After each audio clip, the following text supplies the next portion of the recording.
Okay, I'll try to wind up soon. Okay, the cluster endophthalmitis, I'll be talking about only the diagnosis and management. So, as ma'am said, cluster endophthalmitis can occur post cataract surgery or post intravitreal injection, and you can know that you all know endophthalmitis is such a grave complication that you can imagine if a cluster comes, how like alarming it is to the institute. So post cataract surgery, usually it occurs due to these mass surgeries that occur in the same OT environment, and post intravitreal injection mostly because of intravitreal aliquoting of the Avastin molecule. Though the incidence of ENDOF has been coming down over the years because of improved surgical technique, intracameral moxifloxacin, we still have this bugbear of cluster endophthalmitis that just comes and grips our institution. So let's talk about it. So what is it exactly? So it is the occurrence of endophthalmitis much higher than the local incidence pattern.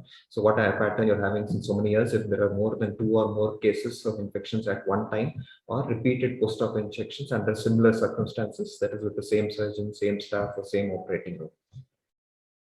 So what are the causative organisms? Usually they are virulent organisms, usually gram-negative. Pseudomonas is being the major cause of these these cluster endophthalmitis. Why Pseudomonas? Because they usually can grow even in and stay inert in nutrient deficient irrigating fluids for long durations. Then usually they are hospital acquired stains, so they'll be multi drug resistant, so more difficult to treat.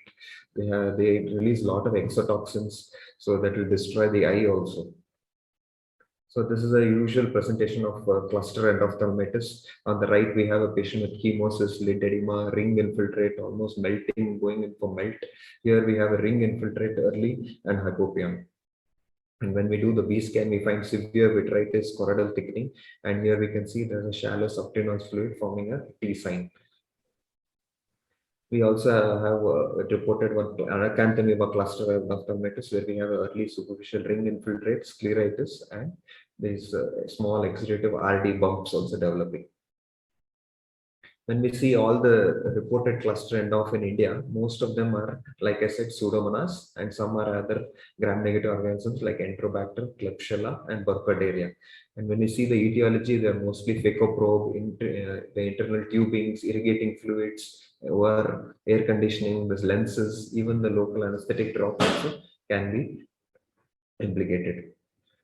Another syndrome which we need to keep in mind is toxic anterior segment syndrome, and they also can come as a cluster to the hospital after surgery. 6-7 patients can come, and then we don't have to be alarmed when we see these. We have to differentiate it from ENDOF, from infective ENDOF. This is a non-infective condition, and usually it occurs due to like toxic agents present in either the solution, irrigating fluid, the antibiotic injection, endotoxin, or any residue on the instruments.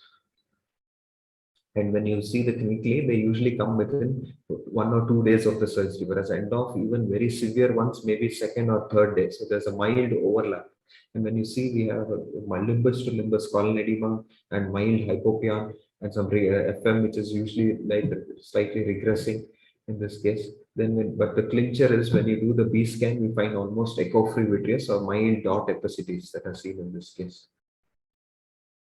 So when we see such a case or cluster of these kind of cases, it's preferable to admit all of them, explain to the patient, take a consent, give hourly, half-hourly steroids, dilating drops, topical antibiotics maybe 6 times, and intramuscular dexamethasone after checking the RBS, and then monitor the IOP.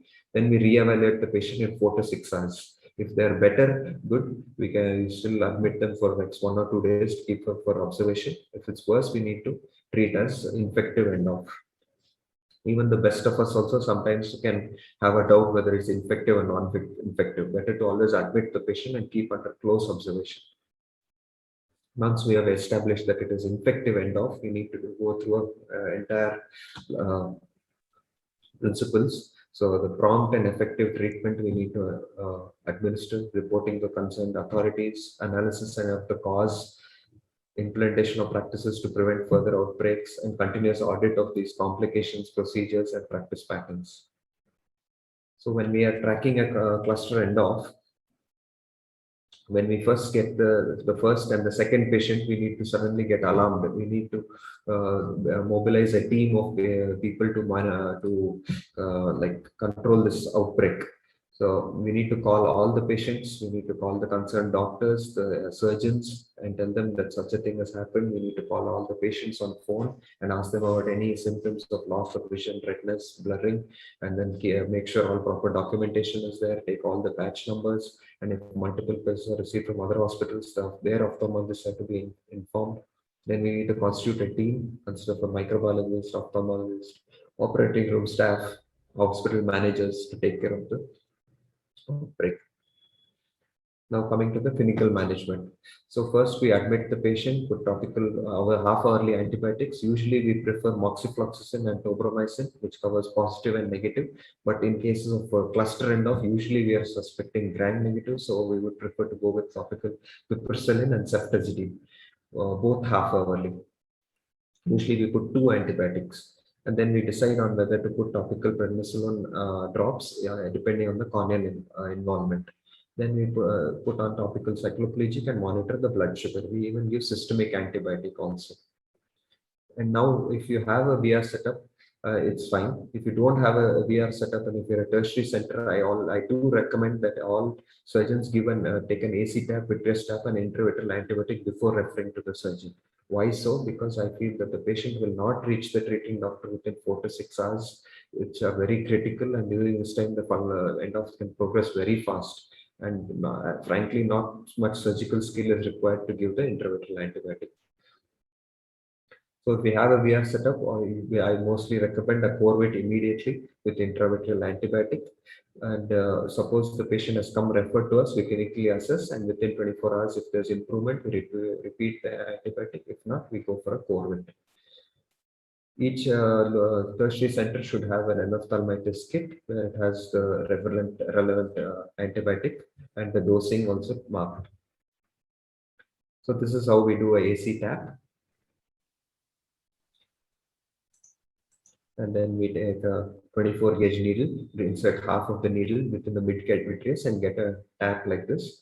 And in a VR setup, we usually go for a biopsy, but in a tertiary center, this is fine. Sometimes if dry tap comes, not to worry, we can proceed with the intravitreal injection of Vanco and Cefta. And with the tap, we need to do either a blood agar or chocolate agar for bacteria, and the fungi if you're suspecting Sobrod rectosacra, and a glycolate drop for propionobacterium. Wow, which antibiotic to choose? Now we usually choose a gram positive and negative to cover both. So we go for vancomycin for gram positive and for gram negative, which is usually what we see in these clusters and offs are usually ceftazidime, piperacillin, and sometimes if they are both resistant, we have gone even to imipenem, colistin, amikacin.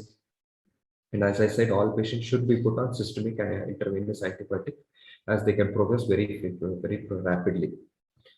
Now coming to the rationale of past vena vitrectomy, I recommend that all patients of cluster should be undergo immediate core vitrectomy. Why? Because the EVS guidelines of having only hand movements vision and then deciding on to go for Corvette is not applicable here because we are dealing with more with gram negative, and in the EBS actually patients only with sufficient media clarity were chosen. So corneal involvement cases were excluded, and most of the cases what we see in cluster end of have corneal involvement. And in 1995, when the study was done, ECC was a major form, and the vitrectomy, which was there in the early 90s, is very crude, and we cannot compare it with instrumentation today. And also, vitrectomy has improved far better from what was recommended at that time of only removing 50%. How much vitrectomy should we do? So we should not do a complete vitrectomy. So near complete is what we aim for as much as the view permits, and not to attack the periphery as my previous instructional course had highlighted, and now because of high risk of retinal tears, and limited PVD induction if possible. Okay, if not, it's also fine. So depending on the experience of the surgeon and how the view of the on the table is. Limited PVD obvious the posterior port. So this is a short video. So we put 3 ports in, and then here's the vitreous with the exudates. We try and clear as much as possible, not attacking too much of the periphery. Then we clear the vitreous debris, preretinal exudates, and finally end with the intravitreal antibiotic. In between, we have to improve the view also. So in this case, we had a very thick FM on the IOL, which you have to remove. Sometimes you have to scrape the epithelium. remove the PC, and sometimes even we have to go for a online transplant also to do a thorough vitrectomy and put in a temporary character prosthesis and then proceed with a vitrectomy. How about IOL removal? IOL removal, why theoretically, yes, it forms a biofilm. All these organs form the biofilm around process for all these prosthetics, and the infection will become more and more chronic and recurrent if we don't remove. But it is only recommended in low-grade infections where it's usually fungal or nocardia or very fulminant gram-negative organisms. Usually, with thorough AC wash, fibrin removal, large posterior capsulotomy, we can prevent the IOL explantation. How about silicone oil? Silicone oil, yes, it does possess some anthracidal fungistatic activity. So SO is preferred if the organism is especially fungal or multi-drug resistant, and we can use it to prevent phthisis or in cases where RD has occurred during the surgery or pre-existing exudative RD. Let's skip ahead. So the cluster end of outcomes. So the most of the outcomes we have are usually poor. Only 50% of patients get around 20/400 or better. Most around 64% in one study have been eviscerated. So these outcomes are poor. So main focus should be on prevention. So you should look for the source, whether it is intraocular instruments, irrigating fluids, surgical environment, contaminated phaco machines. Then we need to look at for all these check boxes of the central supply department, operating room issues, surgeon issues, and even the assistant issues. So in conclusion, we should strict protocols, early diagnosis, evaluation of positive factors, timely referral, notification to health authorities, and discussion with the relatives. Thank you.